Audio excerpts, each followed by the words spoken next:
تو کردار کی حفاظت، بہرحال یہ بات بھی اپنے دامن میں بڑی وسعت رکھتی ہے، آگے بڑھو۔ حضور نے اس طرح سے لوگوں کو قریب کیا۔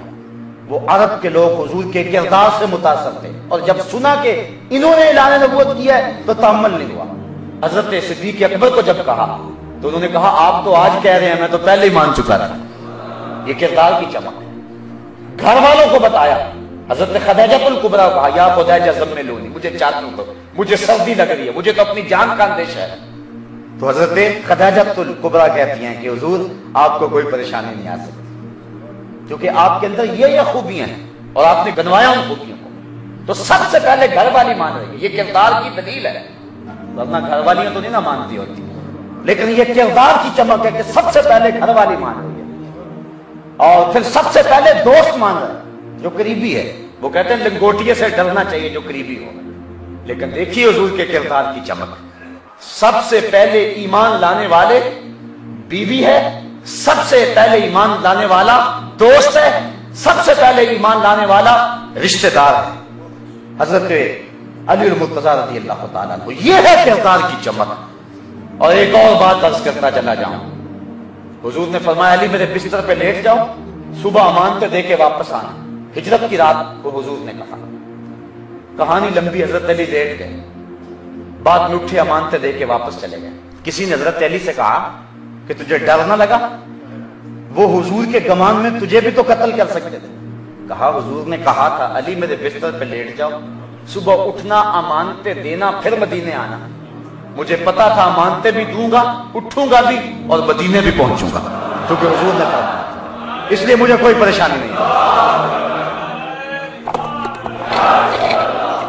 تو یہاں جو پہلو میں آپ کے سامنے رکھنا چاہتا ہوں، لستا مرسلا، آپ رسول نہیں ہیں، محاصرہ کیا ہے، تانے دے رہے ہیں، جادوگر کہا، سب کچھ کہا، لیکن امانتیں پھر بھی حضور کے گھر میں۔ یہ دنیا کو ثبوت ملنا تھا کہ جو کچھ کر رہے ہیں یہ صرف حسد بغض کی وجہ سے کر رہے ہیں، اوپر سے کر رہے ہیں۔ دل ان کا بھی مانتا ہے کہ پورے مکے میں محمد سے بڑا امانت دار کوئی ہے ہی نہیں، اگر ہوتا تو امانتیں اس کے گھر میں ہوتی، لیکن حضور کے گھر میں امانتیں اس دن بھی نکلی جب مکان کا بھی محاصرہ کیا ہوا تھا۔ اور پھر حضور کا کردار، وہ قتل کرنے کے ڈر پہ ہے، لیکن حضور کہا علی تم امانتیں دے گیا۔ ان کا کردار ان کے ساتھ اور ہمارا کردار ہمارے ساتھ، تو کردار کی حفاظت تبلیغ کو مؤثر بناتی ہے۔ دوسری بات، حضور نے جس انداز کے ساتھ تبلیغ کی، انفرادی دعوت، اور حضور نے وَأَنذِرْ عَشِيرَتَكَ الْأَقْرَبِينَ، حکم ہوا پہلے قریبی لوگوں کو دعوت دیں، پہلے ان کو دین کی طرف لائیں۔ اور یہ آپ حضور کی سیرت میں دیکھتے ہیں کہ اپنے گھر سے ہی آغاز کیا ہے تبلیغ کا، خطوط اور وفود کے ذریعے حضور علیہ السلام نے تبلیغ کی۔ خطوط لکھے ہیں بادشاہوں کو، ان کو وفود بھیجیں، اور آج خطوط اور وفود یہ تسلسل حضور کی سنت کی اتباع میں جاری رہنا چاہیے۔ یہ موبائل میسج یہ ایک مؤثر ذریعہ ہے، یہ خط کا قائم مقام ہے، اس کے ذریعے سے تبلیغ کے عمل کو آگے بڑھایا جا سکتا ہے۔ تو یہ حضور کا طریقہ رہا ہے، خطوط اور وفود۔ اس سے دو چیزیں سمجھ میں آئیں، اور ایک تیسری سمجھ اور آتی ہے کہ جو معاشرے کے اہم لوگ ہوں ان کو اپنی دعوت کا ہدف ضرور بنائیں۔ یعنی یہ بادشاہوں کی طرف حضور علیہ السلام نے خطوط بھیجے، غرباء کو بھی تبلیغ کی ہے، بلال حبشی کو بھی دعوت دی ہے، اور مقوقس کو بھی دی ہے۔ دعوت جو ہے وہ سلمان فارسی کو بھی دی ہے، اور دعوت کیسر و کسریٰ کو بھی دی ہے۔ دعوت میں امتیاز نہ کرے۔ اس معاملے میں بھی ہمارے ہاں دو تین طرح کے رویے پائے جاتے ہیں۔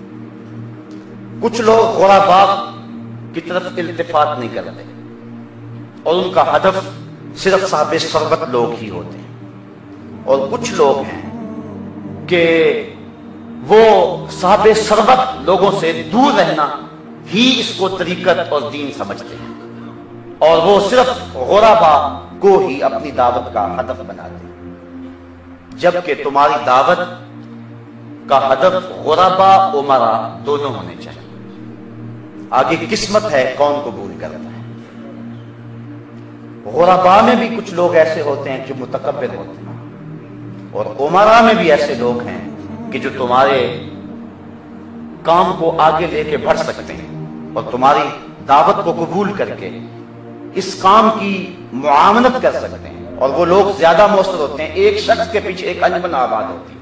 اگر ان لوگوں کو آپ بلا لیں اور ان لوگوں کو آپ قریب کر لیں تو اس کے بہت سارے فوائد حاصل ہو سکتے ہیں۔ اچھے اچھے لوگ اس طبقے کے اندر موجود ہیں اور وہ ڈھونڈنے سے مل جاتے ہیں، بڑے بڑے درد دل رکھنے والے جو اس بات کا بھی انتظام کرتے ہیں کہ ان کا رزق پاک رہے اور ان کے اندر جو ہے وہ دین کے لیے بھی ایک محبت کا گہرا جذبہ ہوتا ہے۔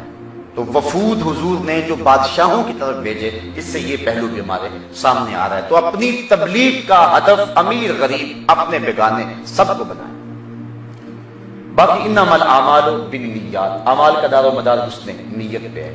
اگر نیت اچھی نہیں ہے تو پھر آپ جس کو بھی دعوت دیتے ہیں تو وہ آپ کا جو ہے وہ عمل دعوت کا ریاکاری کے زمرے میں آئے، اور یا وہ جس غرض سے آپ دے رہے ہیں۔ چوتھا انداز تالیف القلوب تھا، جو بعد میں حصہ ساقط کر دیا گیا زکوٰۃ سے۔ جو لوگ تھے غربا، مشرکین، کفار، یہود و نصارہ میں، ان کو وظائف دیے جاتے تھے اور اس طرح وہ اسلام کے قریب ہو جاتے تھے، پھر وہ دعوت قبول بھی کر لیتے تھے۔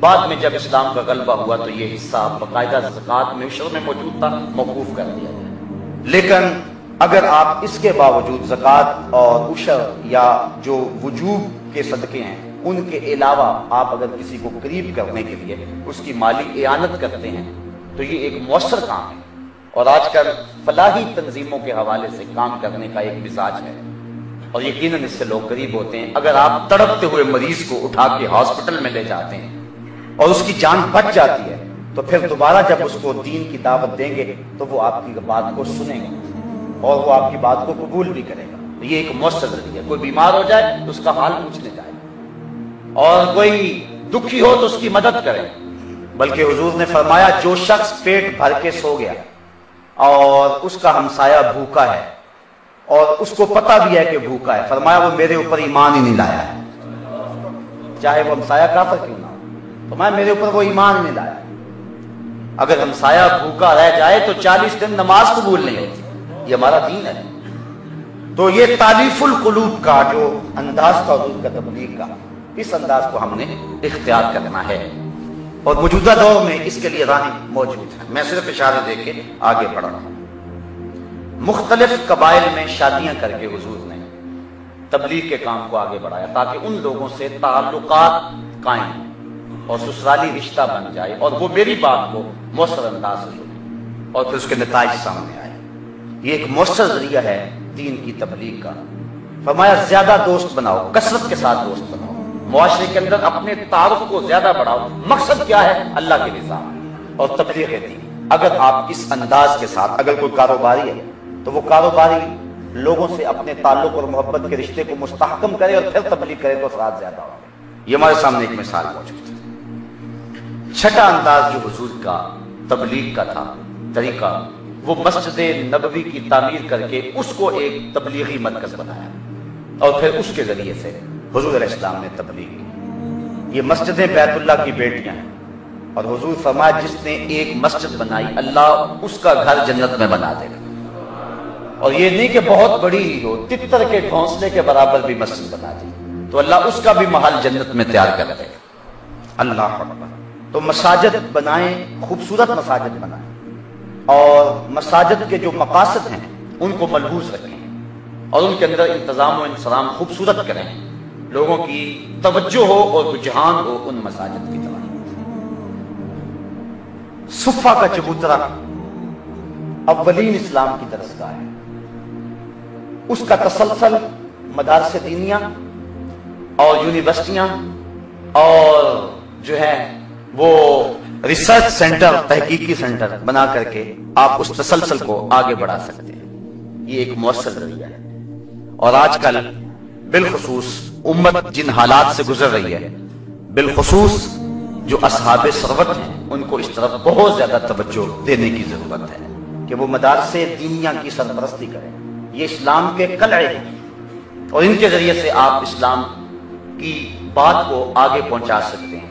اگر علماء ہی موجود نہیں ہوں گے تو پھر باقی لوگ اگرچہ وقت دیں دین کے لیے، لیکن دین کی بات کو مؤثر انداز میں آگے پہنچانے کا اہتمام نہیں ہو سکے گا۔ اس لیے صفحہ کے تسلسل کو مدارس کی صورت کے اندر باقی رکھا جائے۔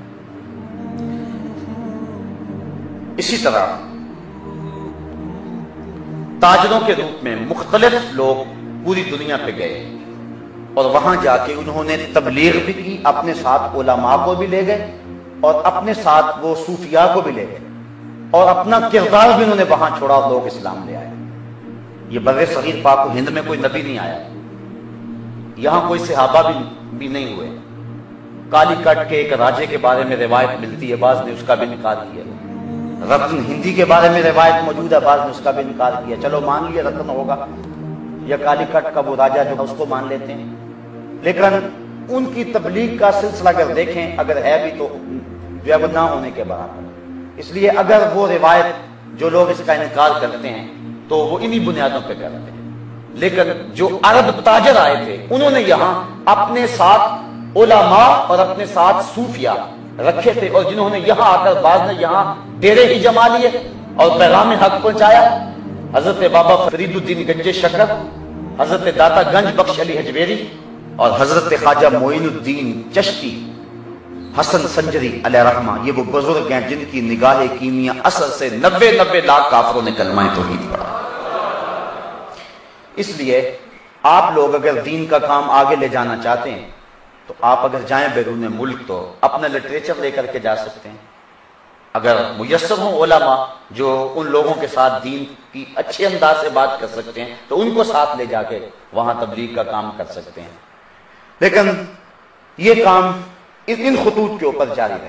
تو جار کا مقصد اگر یہ ہو جائے، چونکہ جب کسی بھی کام کو آگے بڑھانے کے لیے قوم کا مؤثر اور اہل ثروت طبقہ